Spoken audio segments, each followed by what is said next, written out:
wisdom. Give me strength. Give me the ability to make good decisions. And these, I thought, were such intelligent prayers. But when I pray, I'm speaking for myself here. When I pray, there's nothing more, nothing less than saying, hey, you, come help me get what I want.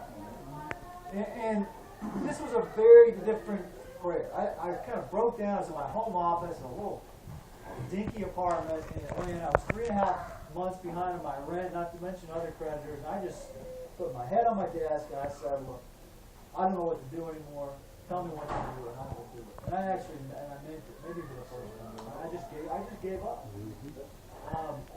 And I put a disclaimer on there. People in my life, I know some of you can relate to this. People that were very close to me were saying, hey dude, just go get a job. And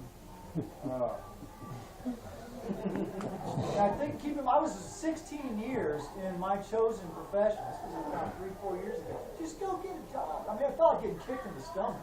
But I put that on the table. I said, look, if you want me to go get a job, I will go get a job. I put it all on the line. And I don't know that I've ever received such an immediate response to prayer. Like, I didn't hear any voices, and the room didn't shake, there weren't any burning bushes, but I became present with two things.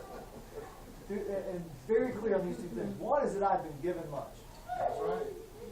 I've been given much in the form of people who loved me, a family who cared about me, people I could pick up the phone and call. And by the way, I wasn't picking up the phone and calling. Talents and skills that God had given me. The ability to book meetings, the ability to speak in front of groups, the ability to network. I had these abilities. Even the country that I lived in, I became present to this gift. About 3 weeks earlier, I'd been on my first ever mission trip, and I went over to Ecuador, and I got to see how some of the rest of the world lives. I thought I had no money. And I'm telling you, I had more money. I had negative money, truly. I mean, I'm not kidding around. I was truly in debt. But I had more money in my pocket than these families would see the whole year. And so this country that we live in, I became present to that gift. So I was present this two things. One, I've been given much, but by contrast, I was giving. I was putting in very little. Now, don't get me wrong. I wasn't completely stagnant. I wasn't just sitting on my butt every day drinking beer and watching Jerry Springer. This was Wednesdays and Fridays only. I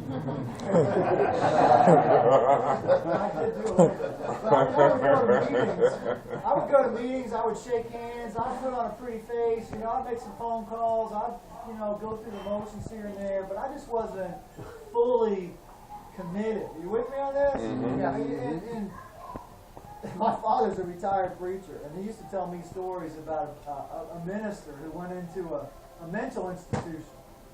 And he stood up and said, "Why are we all here?" Someone said, "Because we're not all there." I was here. I was there. I just wasn't all there. So I'm and I'm telling you, when you're like this, you're going to make some sales here and there, but you're going to miss out on a lot, including maximizing your personal potential. And so the answer I got was to go all in for 6 months. That's the message I received. Just go all in. Just to be fully committed for 6 months. And, I actually wrote a song about 6 years earlier, specifically for you guys. A woman named Louise Hay out in California. Yeah. Okay, so this is a song I wrote. I literally finished the song right before speaking for her team, and I performed this for these guys. It's called "I Will Commit."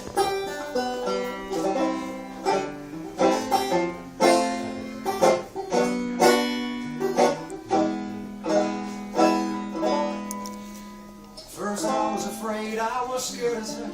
I thought that I could never live without my steady check.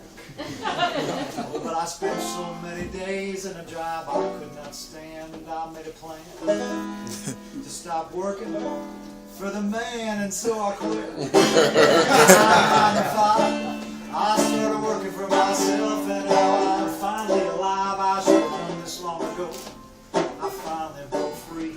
And now I love my boss because now my boss is me. It's time to go for it all. I'll find a way to win today. I will get up when I fall. I'll be the one to work the hardest for it. I may stumble. I'll never quit, this is it. I will commit.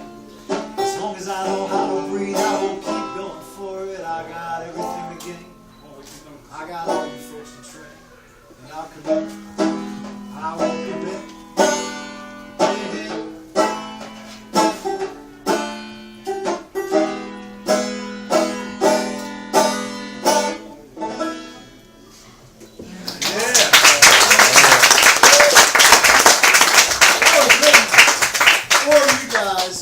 Excuse me, everybody. Who has a white Buick and a white Toyota? White Buick? Yeah. Come with me. White Toyota? I have the Ferrari. Yeah, no, it's still in the garage. Okay. Thank you. Emil. So, all in I went, and I want to teach you something right now that I learned, I think, for the first time through this process. And this is I want to get a little bit kind of serious with you now, and hope that you will